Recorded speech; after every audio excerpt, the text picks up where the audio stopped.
Chapter 6. There was too much debris under the trees to lay the blanket, and Izzy didn't want to take the time to clean it. Conrad would be there in a thrice, and he'd want to know why she'd run off when they were talking. She couldn't come right out and say how terrified she was of being big. How many times had Harlan told her she was too big? It didn't matter that Conrad had carried her, held her in his arms. He was also one of the most muscled men she'd ever seen. Of course, she seemed light to him. She could weigh as much as a horse, and he'd probably think her like a feather. But she wasn't.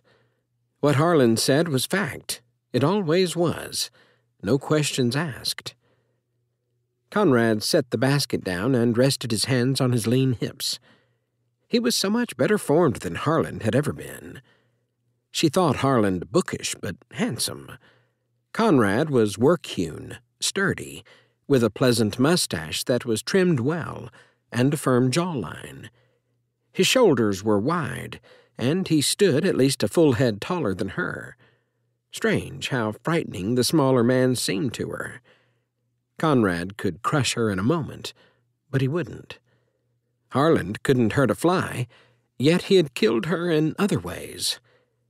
Conrad took off his hat and tossed it atop the basket, revealing the same caramel hair as Barton, and just as neat. She drew closer to pull the blanket out of the basket. Conrad stood next to it, his feet planted apart, watching her with a million unasked questions on his face. Izzy took a deep breath and reached for the basket, when her knees buckled right out from under her and she screeched, clutching for whatever she could, and coming up with a fistful of Conrad's shirt.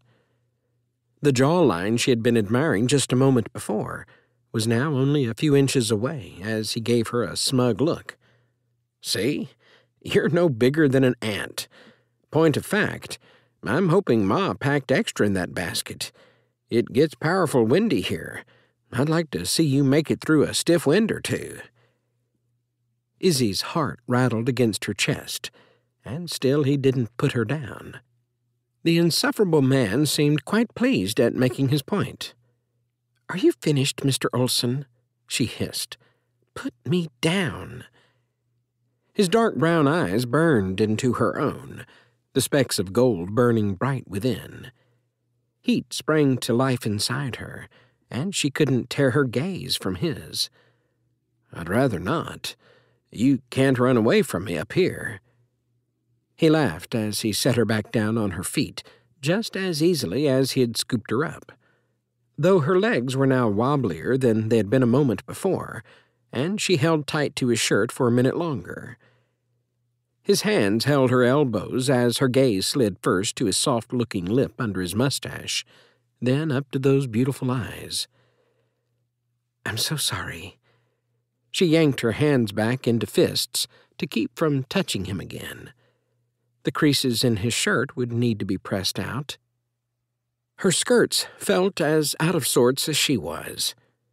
She smoothed and swished them to get them to settle just right, as Conrad bent and flipped open the lid of the basket, retrieving the blanket. Her intimate behavior hadn't seemed to ruffle him a bit, only his shirt front. He spotted the place with the least twigs and flicked the blanket, letting it settle easily over the grass. Finding a way to get Conrad to read without letting him in on the secret would be difficult with him interrupting her thoughts at each turn. He may be completely ashamed his family let her in on such a secret. Her stomach roiled at the tension, and she wasn't yet ready to eat.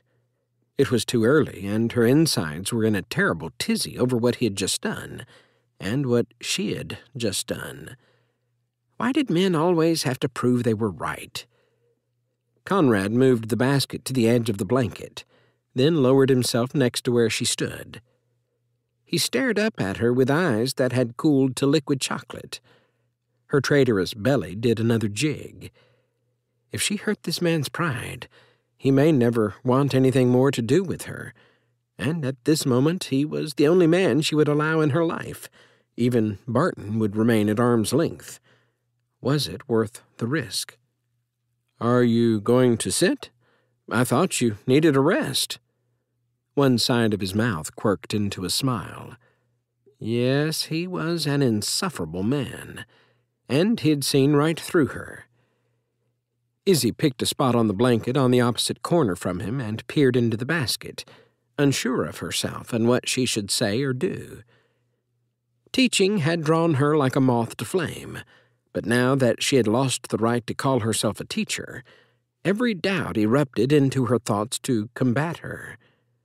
Teaching Conrad to read was the right thing to do, but was she the right teacher for the job? She drew a small book from the basket, one of the few precious books she had brought with her, and she clutched it to her chest for strength. Lord, help me do right by this man. The smile died on Conrad's lips, and fear slid up and choked her words. What do you have there? Izzy took a deep breath. It's my favorite book of poetry. I was hoping you'd let me read you a few, but maybe that was just silly. I'll put it away.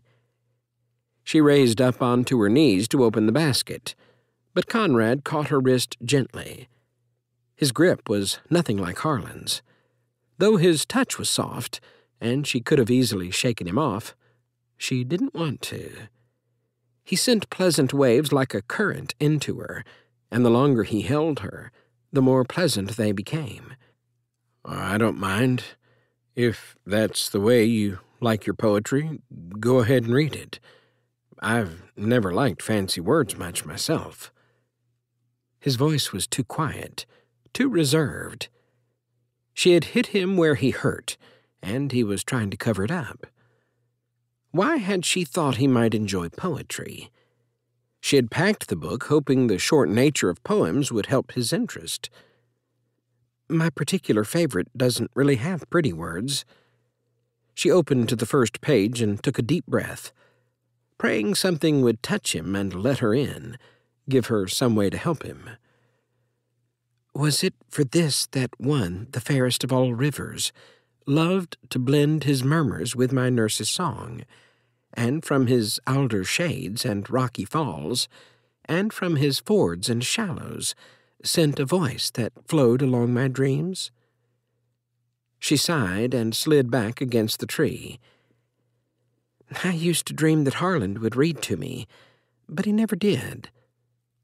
Why did thoughts of that goat have to ruin her time with Conrad? But he was still a part of her, gone but hovering over her like a fomenting cloud. She couldn't rid herself of him. Conrad didn't look up at her. There were many things he didn't do for you, or so it would seem. Conrad leaned back on his elbow, his jawline hard. That may be, and perhaps not all women feel this way, but this one wishes she had married the romantic man she thought she was getting. He laid back and cradled his head with his interwoven hands. There's more to life than a man repeating someone else's words. What about a man's own words? Aren't they important? Romance isn't worth much if it's false, if the feelings aren't there and it's just rote.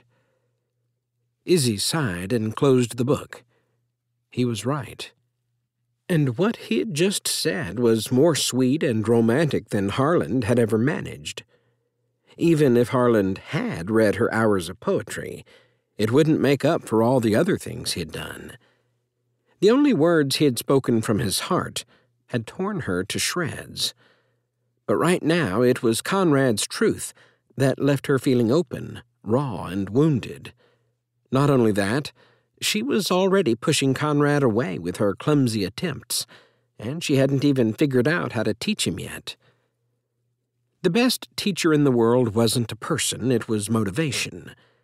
And once again, she had assumed that since he had wanted to spend time with her, she could gain his interest by using her feminine wiles to motivate him. She should have known better.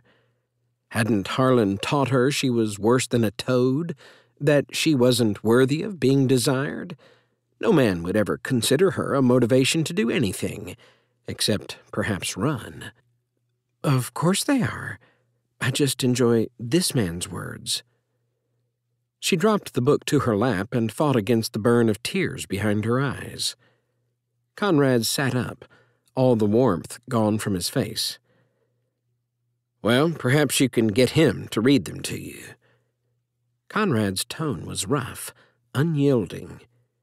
She backed away from him further on the blanket and slipped the book back into the basket. She turned from him, pushing to her feet. "I don't think he's available. He died over 50 years ago." Her heart ached for love, not the love she had never had from Harland. She couldn't miss what was foreign to her. He had robbed her of the love of her closest friend and her family as well, and she couldn't face Conrad and his harsh truth, not without spilling all her empty, craving heart out to him. She would never be ready for that. Izzy strode further, deeper into the small copse of trees and away from Conrad, away from admitting her faults and fears. It wouldn't matter anyway. She couldn't teach him, shouldn't have even tried. She was no teacher. She was nothing. When she returned, he had gathered the blanket and it was back in the basket. He sat, leaned up against the tree with his hat hiding his face. He flipped it up and glanced up at her. It hadn't been long, but she wouldn't ask him to stay out any longer and waste more of his time. "I hope you found the peace you were looking for, and I hope you find someone to read to you, Izzy. You deserve someone who'll give you everything you desire and more." His quiet voice thrummed through her. How could she let this handsome man get to her so? She hadn't been a widow half as long as she should have been before even looking to another man. But she had never been a true, cherished wife either.